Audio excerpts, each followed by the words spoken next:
안녕하세요, 학생 여러분. 이번 시간에는 제 세 번째 시간, 절대 우위와 비교 우위론에 대해서 설명하도록 하겠습니다. 절대 우위, 비교 우위론, 정말 오랜 역사를 가지고 있습니다. 경제학을 처음 시작한 아담 스미스가 절대 우위론을 주장하였다면, 거기에 비판하고, 어, 비교적 이제 설명을 덧붙이면서 비교 우위를 주장했던 데이빗 리카도가 되겠습니다. 그 사람들 뭐 300년 전, 250년 전 사람들입니다. 그래서 아주 비교 우위, 절대 우위론에 대한 논의는 그때부터 해왔으니까 아주 긴 역사를 가지고 있는데요. 그 긴 역사에 비해서 절대 우위, 비교 우위에 대한 전반적인 경제 주체들의 이해들, 학생들의 이해 아니면은 경제학을 공부하는 사람들의 이해는 많이 부족한 것 같습니다. 정확한 이해가 필요하고요. 그다음에 또 경제학에서 배우는 개념들 중에 가장 어려운, 이해하기 어려운 개념 중에 한 가지로 알려지고 있습니다.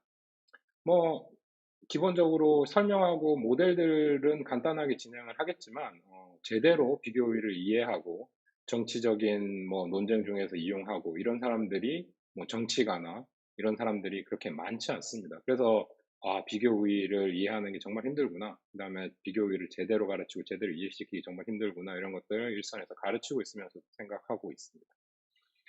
그럼 처음에 절대 우위론을 주장한 사람은 아담 스미스였어요. 아담 스미스는 영국의 경제학자고, 그 다음에 국부론을 쓰면서 경제학에 대한 이야기를 처음 했죠.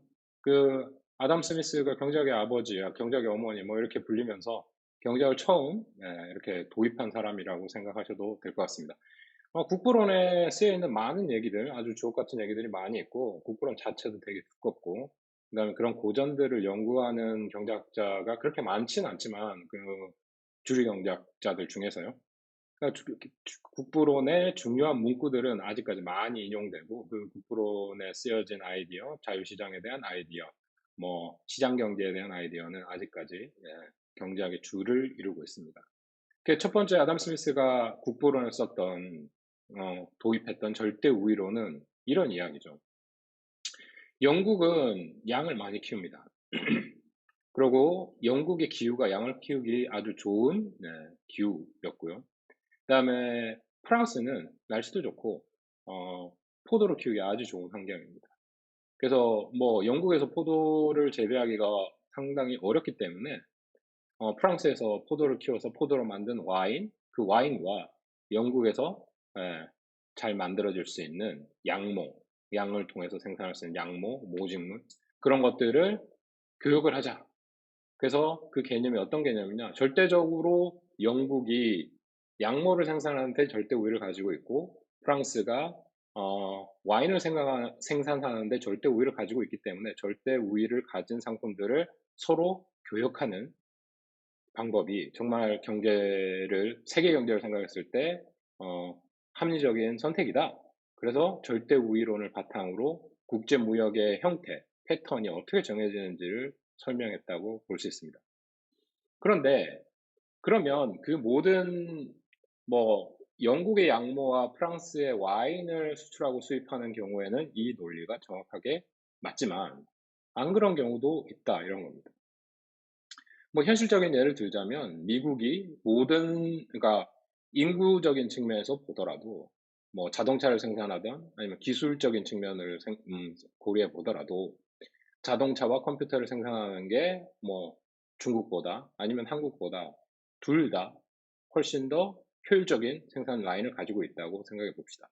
그리고 그 노동량 자체도 국민 숫자 자체도 노동자 숫자도 많기 때문에 어, 만약에 세계에 두 가지의 품목, 그러니까 컴퓨터와 자동차가 있다면, 과연 미국은 한국이랑 국제 무역을 할 유인이 있겠느냐? 라는 질문을 부딪히게 됐고, 절대 우위로는 이런 현상에 대해서 설명을 할 수가 없었어요. 왜냐하면 절대 우위로는 영국은 양모를 수출하는데 절대적인 우위가 있고, 프랑스가 와인을 생산하는데 절대적인 우위가 있는 경우에 두 국가가 국제 무역을 통해서 이득을 서로 볼 수 있다라는 측면의 논리였기 때문이죠. 거기에 비해서 데이비 리카도라는 경제학자, 다음에 나온 경제학자는 뭐 경제학 원론입니다. Principle of Economics라는 책을 썼는데 비교 우위론을 예, 들고 와서 아담 스미스가 설명하지 못했던 좀 부족했던 부분을 설명하게 된 거죠. 그래서 이제 이 사람들이 거의 250년 전, 300년 전 사람들입니다. 그리고 이 이론들이 그만큼 오래됐죠. 이렇게 오래된 이론들이 있음에도 불구하고 우리는 아직까지도 제대로 비교 우위, 절대 우위를 이해를 하지 못하고 있는 경우가 많아서 그거를 좀 더 제대로 이해하기 위해서 이번 시간에 생각해 볼 시간을 갖는 겁니다. 그리고 지난 시간에 우리가 배웠듯이 경제학자들처럼 생각하기, 경제학자들이 어떤 식으로 모형화하고 현상들을 어떻게 설명하려 하느냐. 그 중에 이제 가장 간단한 모형으로 예를 들었던 게 국민 순환 모형과 생산 가능 곡선에 관한 내용이었습니다. 그래서 생산 가능 곡선 PPF라고 우리가 얘기했죠. PPF. Production Possibility Frontier. 그래서 PPF라고 썼고, 생산 가능 곡선. 네, 요거에 대해서 설명을 했었죠. 근데 생산 가능 곡선이 꼭 곡선만을 이야기하는 건 아니다. 직선이 될 수도 있다. 이런 얘기를 잠깐 언급하기도 했는데요. 이 생산 가능 곡선, 또 내 모델, 생산 가능 곡선으로 만들어질 수 있는 이런 모형들을 설정하기 위해서는 몇 가지 가정들이 필요합니다. 왜 그러냐? 이게 이제 그림으로 그렸었죠. 그때는 우리가 생산 가능 곡선에 두 가지 재화만 필요하다. 그래서 두 개의 재화만 존재하는 경제를 생각하는 겁니다. 네. 가정이 너무 스트릭트하다, 너무 엄격하다, 뭐 이렇게 생각할 수도 있지만, 뭐 하나의 재화와 다른 모든 재화를 하나로 뭉쳐서 생각할 수 있는, 뉴메리어라고 하는데, 그리고 그런 식으로 생각을 함으로 통해서 이게 두 개의 재화, 세 개의 재화, 네 개의 재화, 이렇게 확장시켜서 생각할 수 있다는 측면에서 우리는 기본적으로 두 개의 재화로 설명하는 거를 시작점으로 합니다. 경제학에서 두 개의 재화로 설명하는 시작점들, 다음에 뭐 소비자 이론을 공부해 보더라도 그게 출발점, 좋은 시발점이 됩니다. 그래서 첫 번째로 우리가 가정했던 거, 두 개의 재만 존재한다. 이 경제에는, 이 국가에는 두 개의 재만 생산한다고 가정을 하는 거죠. 두 개의 재만 존재한다. 그래서 뭐 컴퓨터나 자동차 뭐 이런 게 될 수도 있겠고, 저는 사과와 배라고 했습니다. 뭐 X와 Y 뭐 이렇게 아무렇게나 변수의 이름을 지어줄 수 있는데 그냥 쉽게 말할 수 있고 생각할 수 있는, 떠올릴 수 있는 재화 두 개로 두 가지 재화만 존재한다. 사과와 배. 이렇게 모형화하고 있는 겁니다. 그 다음에 이제 우리가 두 국가의 무역 패턴을 바라보기 위해서 두 사람만 존재한다. 또는 두 경제만 존재한다. 그게 뭐 한국, 일본이 될 수도 있고, 한국, 미국이 될 수도 있고, 한국, 중국이 될 수도 있죠. 그런데 이 경제에서 또 뭐 국가 이름 대신에 우리가 사람 이름으로 얘기를 했습니다. 두 사람만 존재한다. 두 국가만 존재한다. 여기서는 제가 예를 들었던 거 민지와 해인 두 사람이 존재한다라는 가정을 한 겁니다. 두 사람만 존재하는 경제.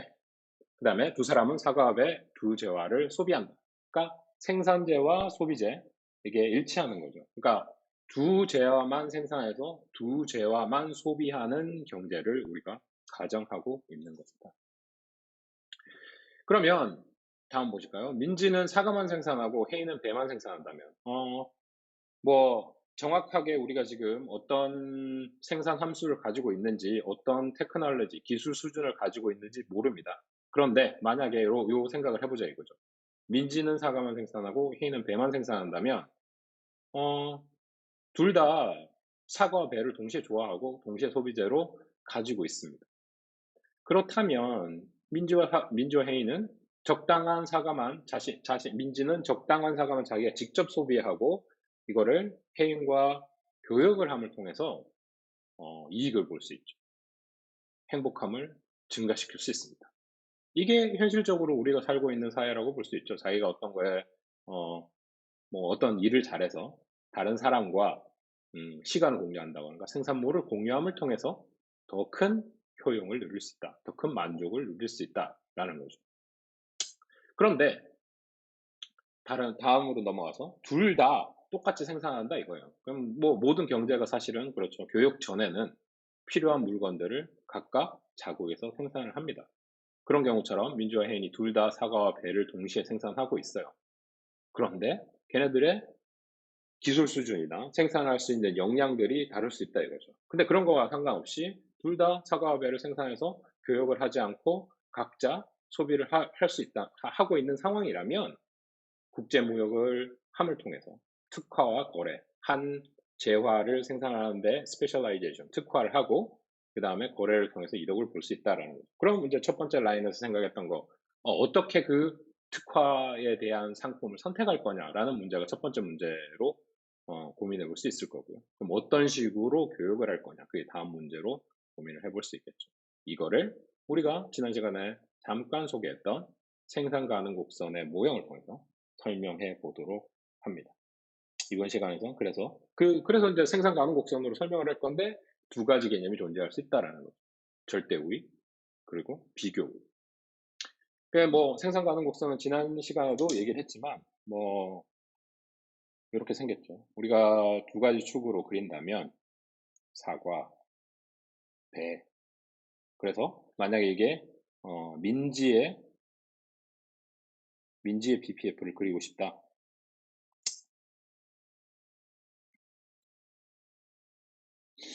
그러면 이제 이런 식으로 그릴 수 있는 거죠. 다시 한번 그려보겠습니다. 사과, 배,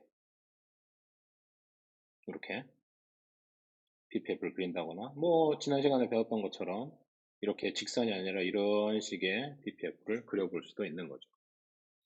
이런 식의 BPF를 통해서 어떻게 교육이 바뀌어 나갈지를 우리가 한번 살펴보겠습니다. 그럼 아까 그렸던 거에 이제 이거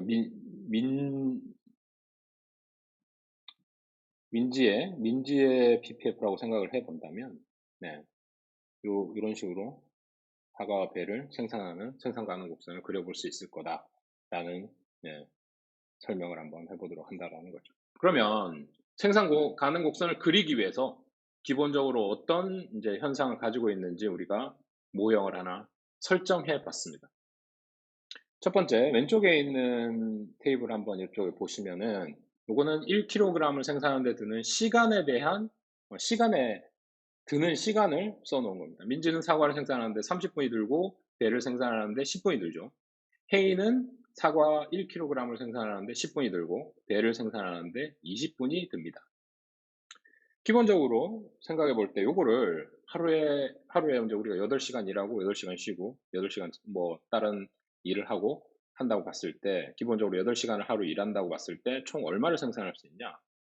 그러니까 8시간 일한다면 30분 하나 1kg 생산하는데 30분이 든다면 몇 킬로그램을 생산할 수 있을까?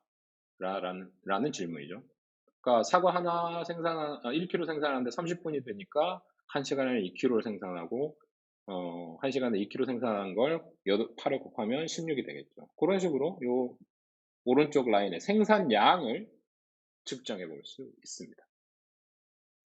20분이 든다면 1시간에 배 3kg를 생산하는 거고 8시간에 3, 8, 24kg의 배를 헤이는 생산할 수 있는 거죠. 만약에 20분이 든다, 배 20분이 든다면 1시간당 시간당 배 3개, 3kg per hour가 될 거고 요거를 8을 곱해주면 8시간에 몇 킬로그램 생산할 수 있냐 곱하기 8 하면 요 셀로 숫자가 나오게 되는 거고 만약에 30분이 든다면 사과 1kg 생산하는데 30분이 든다면 시간당 2kg을 생산하겠죠.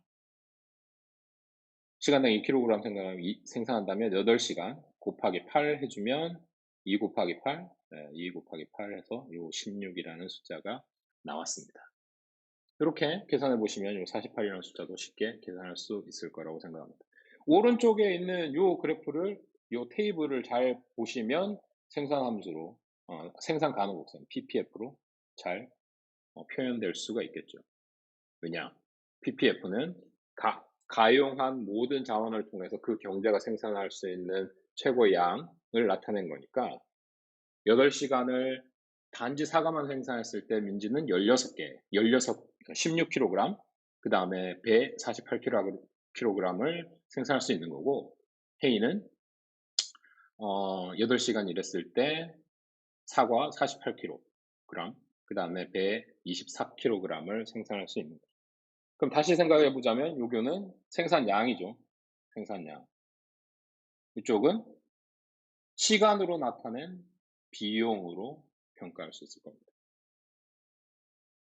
네, 여기까지만 한번 보시고 요게 PPF로 어떻게 그려질 수 있는지 한번 살펴보도록 하겠습니다. 그러면 민지의 PPF를 아까 모양만 보여드렸지만 한번 그려보도록 할게요. 사과, 배 될 거고, 민지의 경우, 네. 그러면 민지가 사과만을 생산하면 16개, 16kg, 16kg이고, 배만을 생산했을 때 48kg을 생산할 수 있습니다.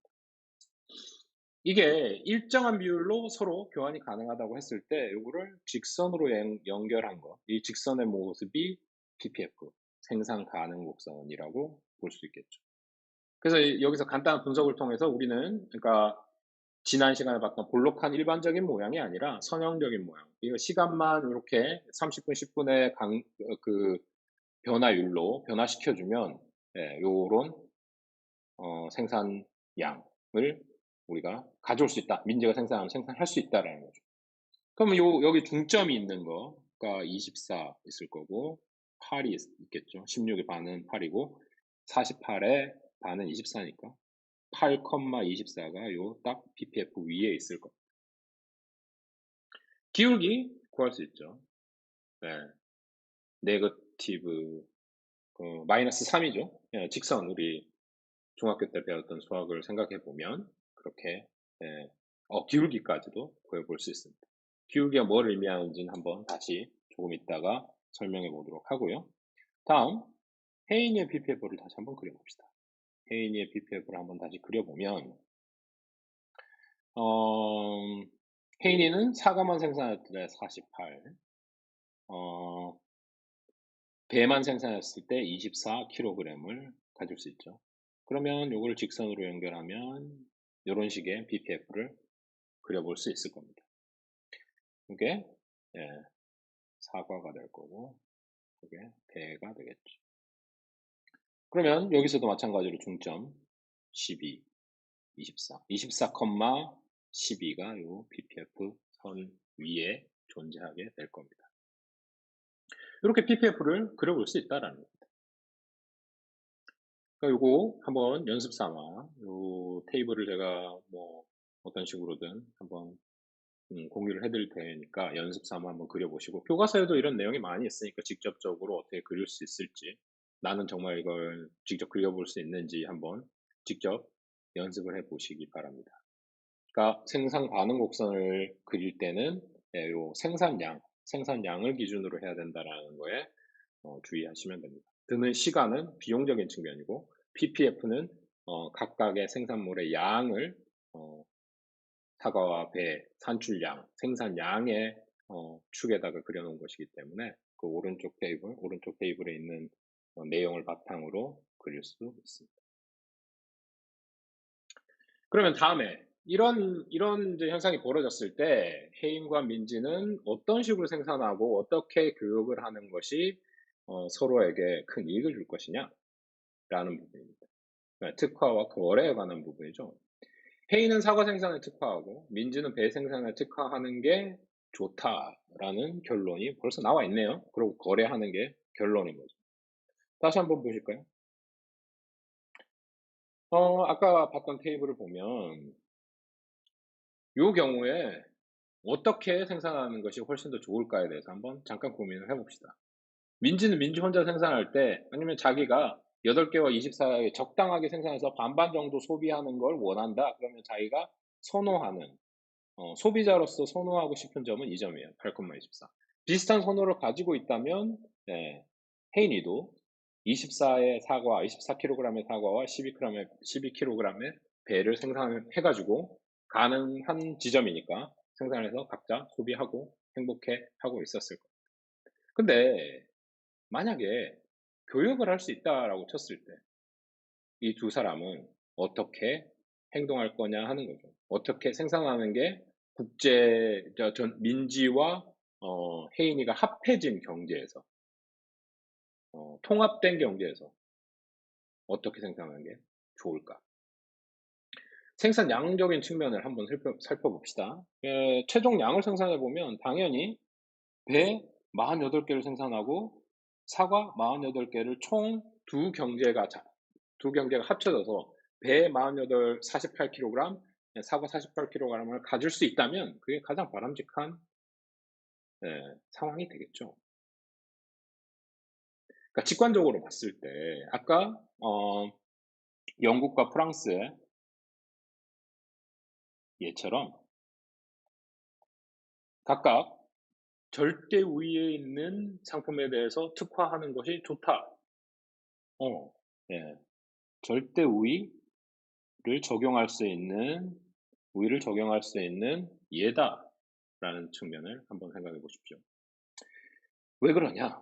민지는 네, 배를 3배 더 생산할 수 있습니다. 사과를 생산하는데 드는 시간보다 배에 드는 시간이 3배 더 효율적이죠.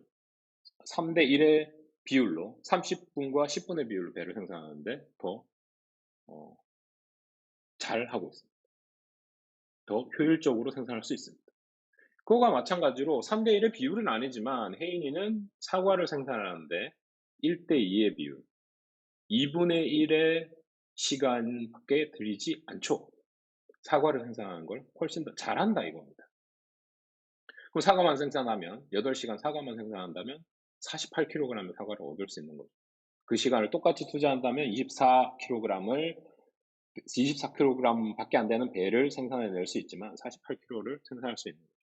그러면 그런 측면으로 봤을 때, 예, 요 두 개, 이렇게 체크해 놓은 두 상품. 민지의 경우에는 배를 생산하고, 혜인이의 경우에는 사과를 생산하는. 그래서 생산량이 각각 48kg. 두 경제가 합쳐졌을 때 48, 48이 될 수 있는 게 가장 효율적인 생산 방법이 아닌가. 절대 우위를 바탕으로 우리가 설명을 해보자면, 민지는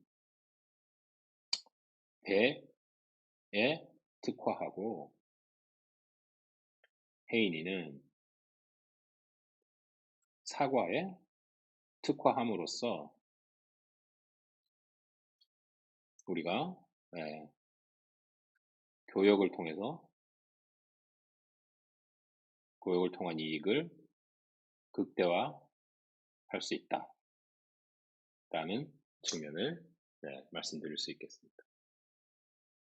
이게 간단한 결론이에요. 그러니까 테이블만 보고서 이게 판단이 될 수 있다. 절대 우위 같은 경우는 쉽기 때문에 어떤 식으로 교역이 진행될 것인지. 그러면 그러니까 생산점을 한번 생각해 본다면 민지는 이 지점을 생산하는 겁니다. 0,48. 0,48을 생산하는 거고 혜인이는 48,0 이 지점을 생산하게 되는 거죠. 그러면 이 총 경제, 혜인과 민지가 합쳐진 경제에서는 이게 두 개 합쳐진 경제에서는 얼마를 생산하고 있었느냐? 48,48을 가질 수 있는 거죠. 그럼 이거를 원래대로 생각을 해보자면 각각이 24의 사과, 24의 24kg의 배, 요걸 가지고 있었다 이거죠.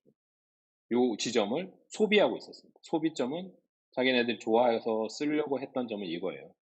근데 이거보다 훨씬 더 좋은 지점, 더 만족감이 높은 지점을 이룰 수 있느냐를 살펴보면 되겠죠.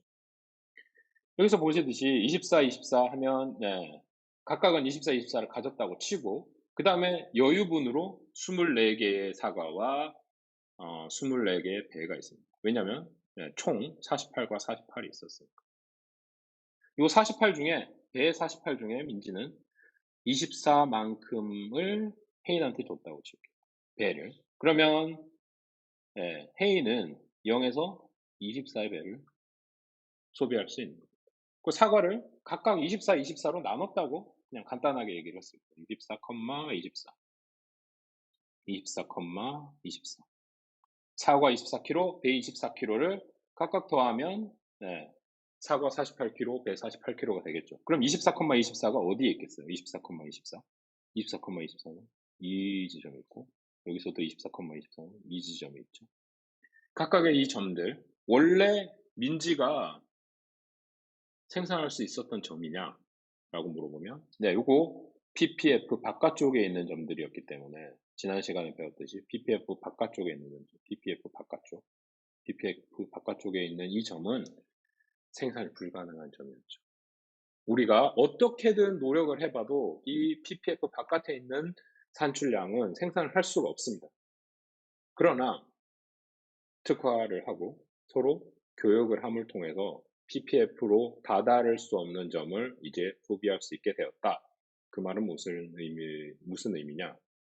8,24를 소비하려고 했던 민지가 훨씬 더 큰 만족을 느낄 수 있다라는 거죠. 똑같이 배 24kg를 소비하면서도 사과도 24kg을 누릴 수 있는 상황이 되었다라는 겁니다. 물론 꼭 이렇게 반반을 딱딱 나눠서 교역을 하지 않을 수도 있습니다. 교역을 할 때 뭐 어떤 상황에 따라서 얼마나 더 선호하느냐에 따라서 국제 가격이 결정될 것이기 때문에 그 국제 가격이 결정된 다음에 서로 교역을 하더라도 어쨌든 PPF로 생산하지 못했던 우리가 생산할 수 없었던 그런 숫자의 배와 사과의 조합을 특화와 교육을 통해서 이룰 수 있다라는 측면을 설명하는 것이 이 생산 가능 곡선을 이용해서 절대 우위론을 설명하는 부분이 되겠습니다. 그래서 절대 우위 부분은 이렇게 이해를 하시면 될 것 같고요. 특화와 거래. 그래서 결론적으로는 그런 부분이 났죠. 그러니까 아까 설명하다가 만 부분인데 회의는 결론적으로 사과 생산을 특화됐고 사과 재배 시간을 늘리고 배 시간을 줄임을 통해서 사과만을 생산함을 통해서 48kg의 사과를 생산할 수 있었어요, 총.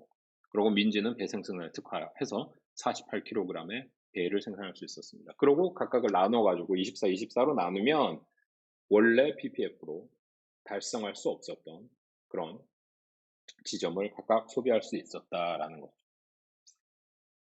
그래서 추가적으로 절대 우위를 설명해 보자면 다른 생산자에 비해 같은 상품을 더 적은 양의 생산 요소를 투입해서 생산할 수 있는 능력을 비교해서 절대 우위를 가지고 특화를 통해서 무역을 통해서 결론적으로는 훨씬 더 많은 더 PPF로 다다를 수 없었던 지점에 소비를 할 수 있다라는 걸 설명하는 겁니다. 헤인이 사과 생산에 절대 우위를 가지고 있다. 왜냐? 사과 1kg 생산하는데 걸리는 시간을 비교해보면 헤인은 10분 걸리지만 민지는 30분 걸리고 민지가 배 생산에 절대 우위를 가지고 있죠. 배 1kg 생산하는데 걸리는 시간 민지는 10분, 헤인은 20분 걸렸으니까. 이렇게 쉽게 절대 우위를 어떻게 비교할 수 있는지. 네, 여기서는 아예 그냥 첫 번부터 10분과 30분, 10분과 20분 개별적으로 비교해 봤을 때 배는 훨씬 민지가 효율적으로 생산할 수 있고 해인이 사과에 훨씬 더 절대적인 우위를 가지고 있죠. 10분 대 30분의 비율. 이런 경우 절대 우위, 직접적으로, 직관적으로 어떤 생산의 패턴이 결정될 것인지 쉽게 알 수 있습니다. 그래서 아담 스미스가 얘기했던 거, 영국과 프랑스의 비교도 이런 거죠. 생산 기술 또는 환경이 약물을 생산하는데 훨씬 더 유리하고 와인을 생산하는데 프랑스가 훨씬 더 유리하니까 보고 특화해가지고 우리는 영국에서 포도 심어서 괜히 효율성 낭비를 하지 말고 양을 더 많이 생산하자. 양을 더 많이 약물을 뽑아서 약물을 와인과 거래하자. 그런 논리를 폈던 겁니다. 그러면 요거를 또 다른 식으로 한번 생각해 보자라는 겁니다. 기회비용이 뭔가 아까 잠깐 PPF를 그리면서 PPF에서 PPF의 기울기 PPF의 기울기가 다름 아닌 기회비용이다. opportunity cost다. 이렇게 잠깐 설명을 했습니다. 그게 무슨 말이냐? 기회비용의 뜻을 한 번 더 되새겨 본다면 기회비용이 뭐냐? 무엇을 얻기 위해 포기한 모든 것을 의미한다라는 거죠. 그럼 우리가 여기서 간단히 두 개의 상품을 생산하는 경제를 예로 들었기 때문에 사과와 배를 생산하는 거죠. 그러면 사과 하나를 더 생산하기 위해서 배는 몇 개 포기해야 돼? 하는 뜻입니다. 그래서 여기 기회비용의 뜻으로 나와 있진 않고, 이것도 두 가지 테이블을 두 부분으로 나눠서 생각해 볼 수 있는데, 1kg 생산하는 데 드는 시간, 30분, 10분, 10분, 20분, 아까 가져왔던 테이블이랑 똑같은 겁니다. 그거를 생산량으로 얘기하지 않고, 기회비용으로 얘기를 한 거죠. 기회비용. 기회비용으로 어떻게 바꿀 수 있는가? 논리적으로 생각해 보면 이 3과 3분의 1이라는 게 설명이 됩니다. 이렇게 설명을 한번 해볼게요. 1kg 생산하는 데 드는 시간이 사과는 30분 걸리고 배는 민지가 10분 걸리죠. 그러면은 민지가 사과를 생산하는 데 드는 기회비용은 뭘까요? 기회비용은 3개의 배입니다. 여기서 이제 단위는 반대 생산물 양이 되겠죠. 여기서 기회비용은 다른 생산물의 양인데 그 양이 사과의 양이 아니라 반대 생산물의 양, 배. 그러니까 사과를 얘기하면 사과의 기회비용은 뭐냐? 사과 하나를 더 생산하는 데는 배 3개를 덜 생산해야 된다라는 거죠. 그 배 3kg, 배 3kg가 사과 1kg 추가적으로 생산하는 데 드는 기회비용입니다. 그러면 배를 1kg 더 생산하려면 사과는 몇 개 포기해야 되죠? 사과 3분의 1쪽을 포기하면 됩니다. 3분의 1kg. 네, 여기서는 kg이니까 단위가. 그러니까 그 생산물이 아니라 상대 생산물의 양 또는 반대 생산물의 양으로 측정한 것이 기회비용이다라는 걸로 이해를 하시면 되겠어요. 그러니까 사과 30분 들고 배 10분 드니까 배가 3배 더 효율적이다 생산하는데 민지 입장에서는 민지가 사과를 1kg 더 생산하기 위해서는 어떻게 해야 된다고요? 배 3kg, 배 3kg을 포기해야 된다. 그래서 기회비용이 3이라는 겁니다. 똑같은 논리로 해인의 경우를 살펴본다면 사과를 생산하는데 10분 들고 배를 생산하는데 20분이 들죠. 그러면 배 하나를 더 생산하기 위해서는 배 1kg을 더 생산하기 위해서는 2kg의 사과를 기회비용으로 들여야 한다라는 거죠. 그렇죠? 배가 2배로 더 비효율적이다라는 걸 보여주고 있습니다. 똑같은 논리로 사과 하나를 더 생산하면 배가 몇 킬로그램을 사과 한 단위, 사과 1kg을 더 생산하기 위해서 배 몇 킬로그램을 비용으로 지불해야 되냐? 포기해야 되냐? 배 500g 또는 half kg이 되겠죠. 그래서 기회비용을 이렇게 써놓은 겁니다. 이 기회비용을 비교함으로 통해서 어떤 거를 생산해요? 비용이니까 비용이 낮은 거를 선택함으로써 특화를 할 수 있겠죠. 그러면 개별적으로는 어떤 걸 특화해야 되냐? 3이 크냐, 2분의 1이 크냐? 3이 크죠. 3분의 1이 크냐, 2가 크냐, 뭐가 크죠? 2가 더 크죠. 작은 거, 비용이 작은 거를 특화하겠다라는 겁니다. 이 방법은 비교 우위를 판단할 때도 똑같습니다. 근데 우리가 처음에 봤을 때는 그러니까 절대 우위는 이렇게 생각할 필요가 없죠. 이 테이블을 봤을 때 사과 생산하는데 30분 드는데 회의는 10분 들고 배 생산하는데 민지는 10분 들지만 회의는 20분이 들어요.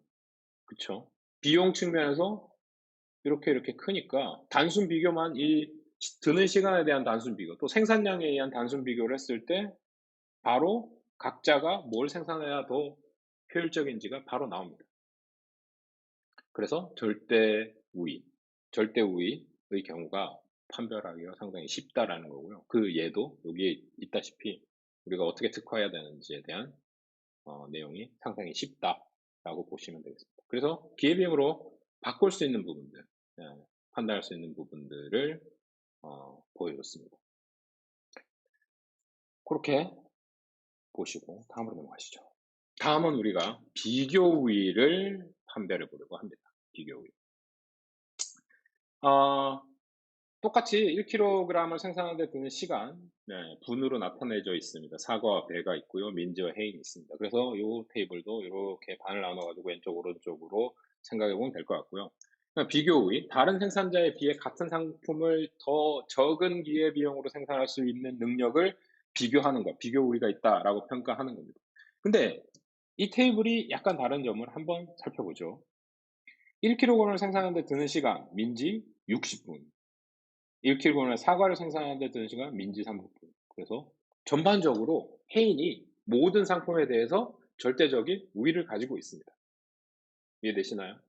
해인은 사과 생산도 효율적이고 배 생산도 효율적이다 이겁니다. 선진국. 그럼 선진국들은 후진국과 무역할 이유가 전혀 없느냐라는 질문을 한번 해볼 수 있었죠. 그러니까 첫 번째, 절대 우위가 얘기했던 거는 양모 생산은 확실히 영국이 뛰어나. 양모는 영국이지. 와인은 프랑스고. 그렇지 않습니까? 네. 그거 확실하게 그래요. 양모를 생산하는데 영국이 훨씬 더 효율적이고, 와인을 생산하는데 프랑스가 훨씬 더 효율적이야. 그럼 절대 우위를 영국이 양모의 절대 우위를 가지고 있고, 프랑스가 와인에 대한 절대 우위를 가지고 있다. 근데 아까 민지와 해인의 경우에도 절대 우위가 있었죠. 각각이. 민지가 배의 절대 우위를 가지고 있고 해인이 사과의 절대 우위를 가지고 있어서 어떤 생산물을 생산하는 데 있어서 즉각적으로 볼 수 있었습니다. 이 비교를 보면 기회비용의 차이, 기회비용의 비율 이런 거 살펴봐도 딱딱 바로 직관적으로 결론이 나왔죠. 근데 이 테이블을 보시면 그렇지 않다 이겁니다. 해인이 두 생산물을 생산하는데 두 생산물을 생산하는 데 있어서 다 효율적인 거예요. 그러면 모든 걸 생산하는데 더 효율적인 선진국은 후진국과 무역을 할 이유가 없을까요? 아담 스미스의 절대 우위론을 바탕으로는 그런 경우에는 무역을 할 이유가 없지. 선진국이 선진국과 생산하고 후진국은 후진국대로 생산해서 자급자족으로 사는 게 다 둘 다 나아. 요런 논리를 폈다 이겁니다.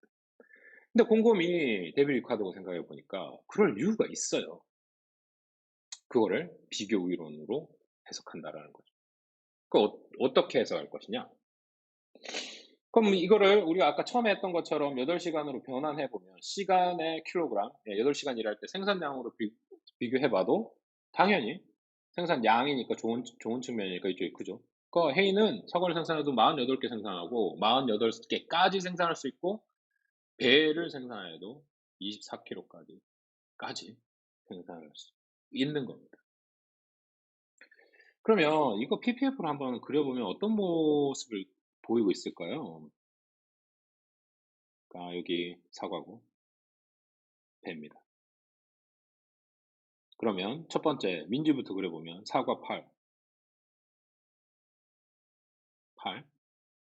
그 다음에 16, 16, 8과 16을 생산할 수 있었죠.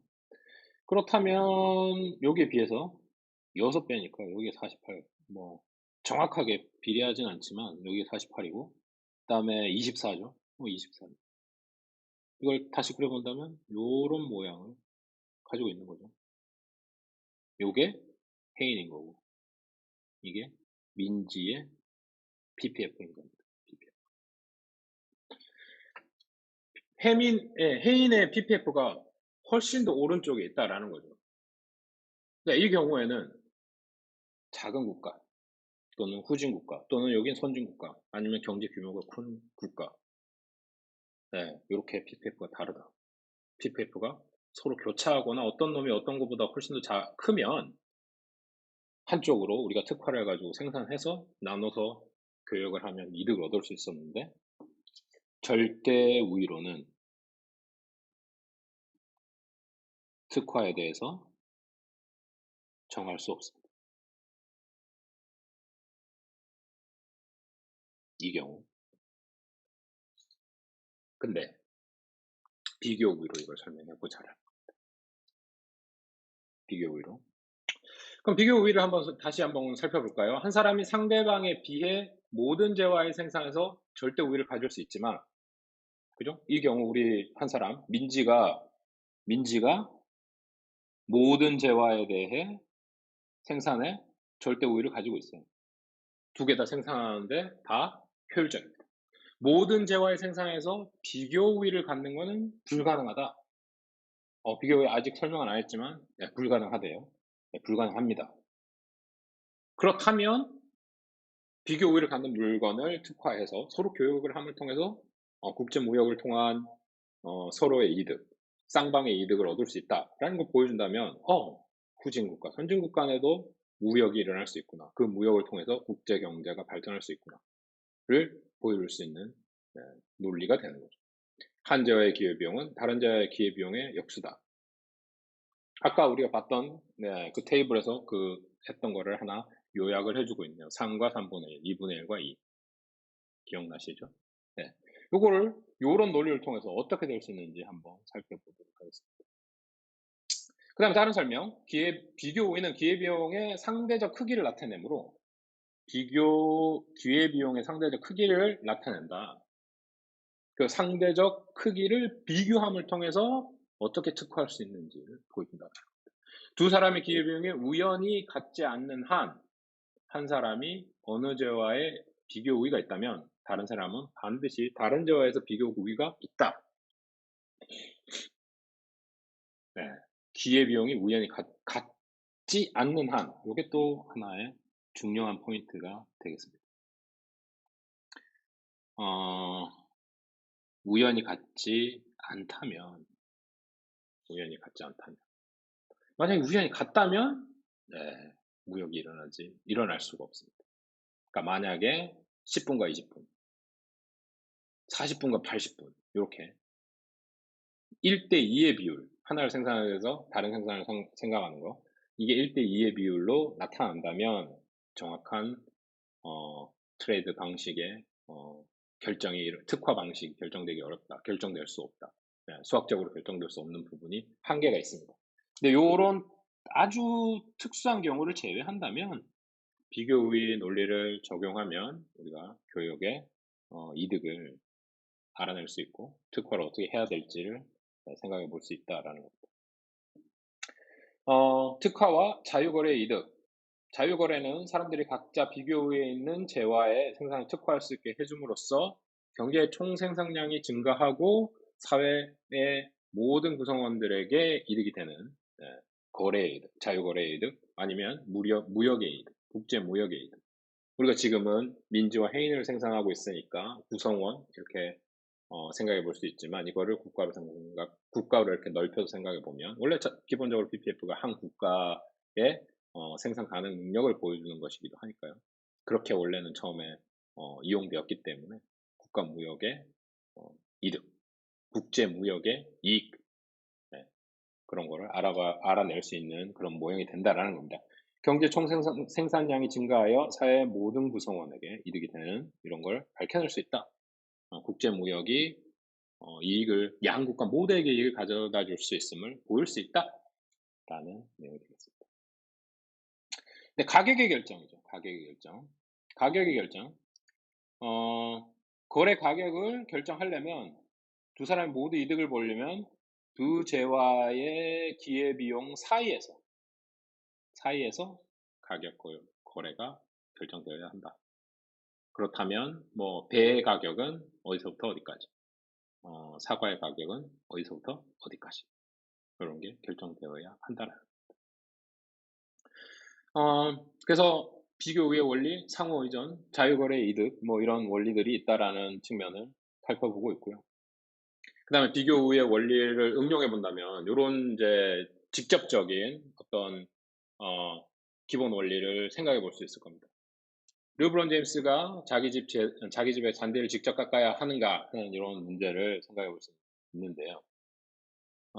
르브론 제임스가 TV 광고에 출연해서 3만 달러를 2시간에 내에 볼 수 있어요.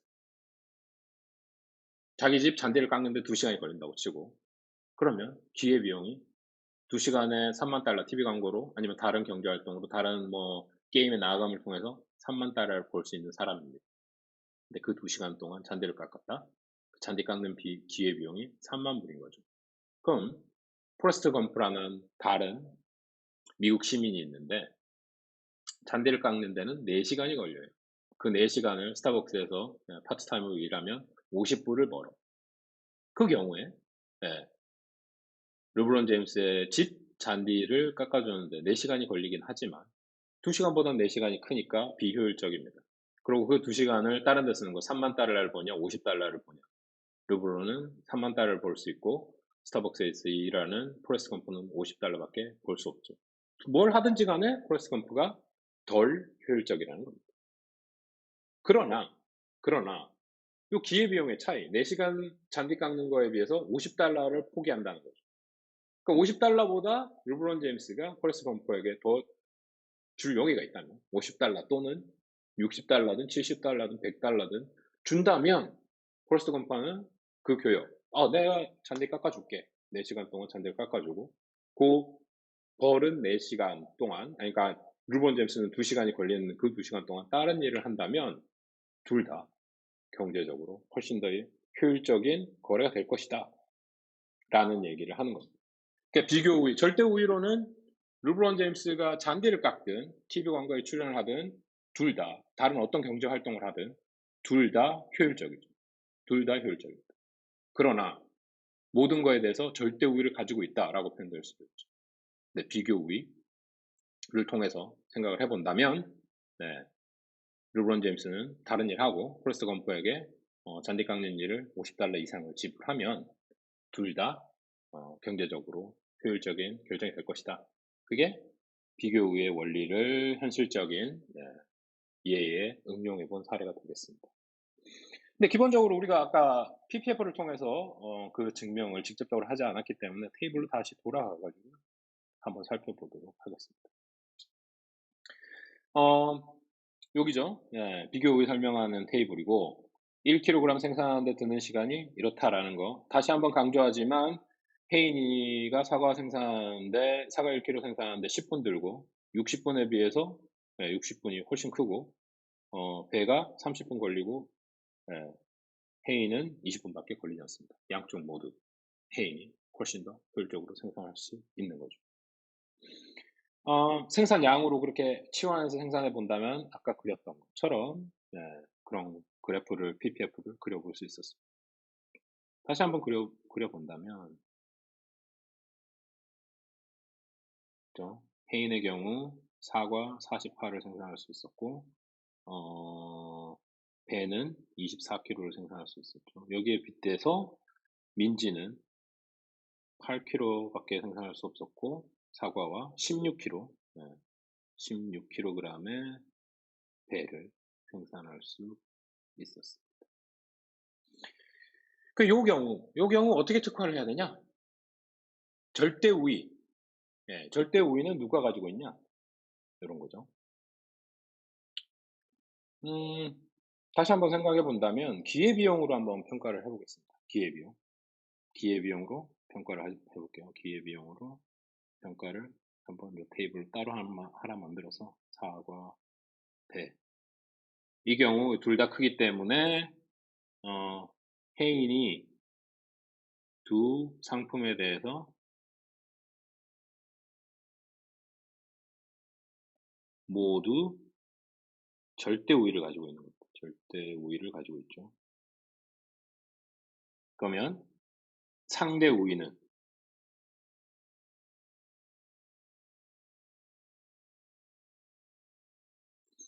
기회비용으로 환산을 해보겠습니다. 아까 봤던 테이블이랑 생각해 보면 되죠. 사과 생산하는데 배를 몇 개 포기해야 돼요? 사과 1kg을 더 생산하려면 1대2의 비율 2kg의 배를 포기해야 됩니다. 배를 생산하는 데는 2분의 1 kg의 사과만 포기하면 되죠. 그럼 기회비용의 측면에서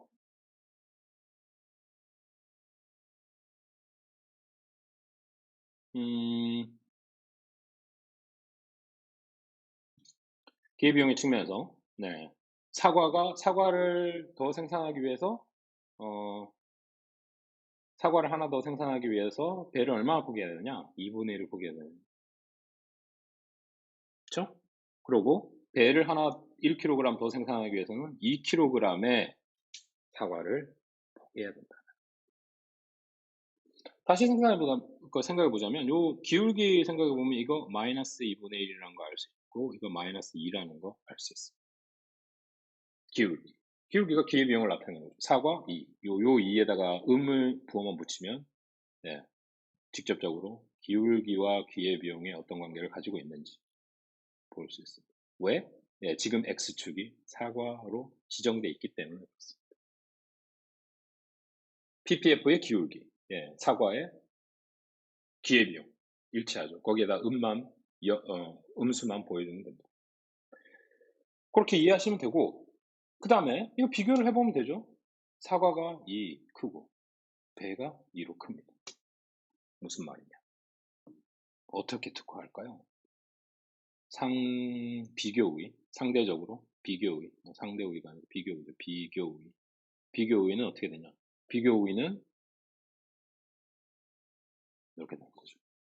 기회비용이 작은 거를 특화하는 겁니다. 그러면 회의는 몇 지점? 특화해서 2지점. 그 다음에 민지는 4지점을 각각 생산하게 된다라는 겁니다.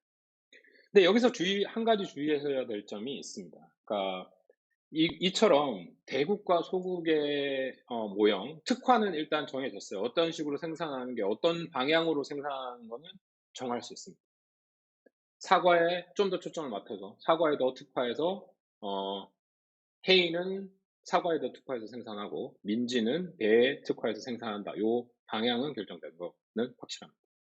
그 다음 생각해야 될 부분은 뭐냐면 사람들이 얼마나 사과와 배를 더 좋아하는지, 또는 경제 규모가 큰 대국에서 또는 선진국에서 어떤 상품들을 더 선호하는지에 따라서 선진국의 완전 특화, 그러니까 사과만 생산하는 경우가 없어질 수도 있다.